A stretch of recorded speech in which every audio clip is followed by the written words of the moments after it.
शिक्षा का योगदान होता है और अपनी ताकत में, अपनी योग्यता में से बिल्कुल अपने क्षेत्र की जनता के लिए बिल्कुल काम करना चाहूँगा और अभी मौका मिला है उस अपनी शिक्षा को इस लाइफ में जहाँ तक हो सकेगा उसको यूटिलाइज करूँगा। अभिषेक आनंद ने रोमांचकारी मुकाबले में मारी बाजी, एनडीए समर्थकों में जश्न का माहौल।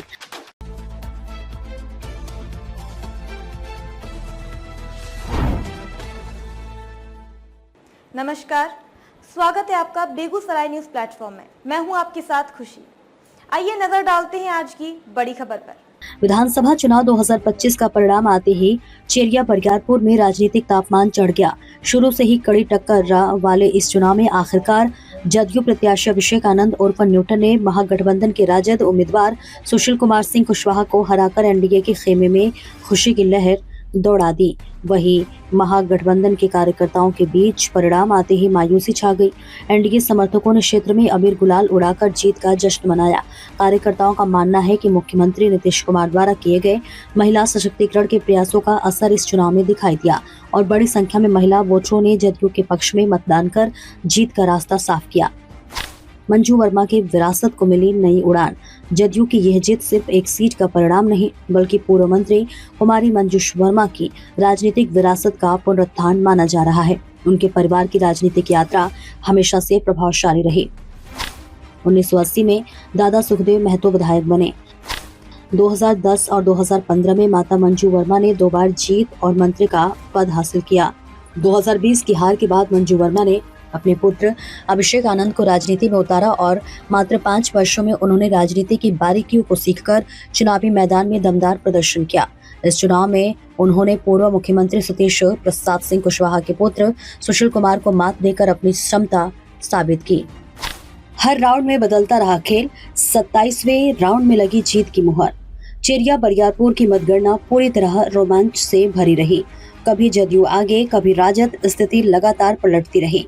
अंतिम चरणों में अभिषेक आनंद ने निर्णायक बढ़त लेते हुए 4216 वोटों से जीत हासिल की और पूरे क्षेत्र में उत्साह की लहर दौड़ गई। वोटों का अंतिम आंकड़ा इस प्रकार रहा। अभिषेक आनंद जदयू 74,898, सुशील कुमार राजद 70,682, मृत्युंजय कुमार 24,474, अन्य उम्मीदवारों समेत नोटा 5,148। जीत के बाद अभिषेक बोले, ये जनता के विश्वास की जीत। विजय पर प्रतिक्रिया देते हुए अभिषेक आनंद ने कहा, ये मेरी नहीं चेरिया बरियारपुर की जनता की जीत है। जनता ने नीतीश कुमार और प्रधानमंत्री मोदी के विकास मॉडल पर भरोसा जताया है। मैं क्षेत्र की हर समस्या का समाधान प्राथमिकता से करूंगा। उन्होंने काबर झील सुधार, किसानों को राहत, शिक्षा और स्वास्थ्य व्यवस्था को मजबूत करने तथा ऐतिहासिक जयमंगला गढ़ को पर्यटन स्थल के रूप में विकसित करने की योजना पर जोर दिया। राजद प्रत्याशी की प्रतिक्रिया, हार स्वीकार, कमियों की समीक्षा करेंगे। उप विजेता सुशील कुमार राज सिंह ने कहा कि जनता ने जो निर्णय दिया वे सर्वोपरि है। हम समीक्षा करेंगे और जनता के बीच लगातार बने रहेंगे।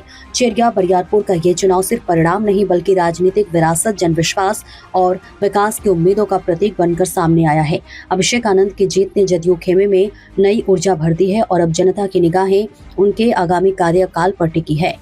भरोसा किया है और इस भरोसे को बिल्कुल कायम रखूंगा और किसी को भी निराश नहीं होने दूंगा। अच्छा, आप एक शिक्षित भी हैं और समाज को लेकर के क्या आगे रणनीति रहेगी? बिल्कुल, देखिए शिक्षा का योगदान होता है और अपनी ताकत में, अपनी योग्यता में से बिल्कुल अपने क्षेत्र की जनता के लिए बिल्कुल काम करना चाहूंगा और अभी मौका मिला है उस अपनी शिक्षा को इस लाइफ में जहाँ तक हो सकेगा उसको यूटिलाइज करूंगा और बेहतरी के लिए काम करूंगा। क्या मंत्री के लेकर के क्या कुछ कहेंगे? सर वो तो ऊपर वाले की इच्छा है। ठीक है।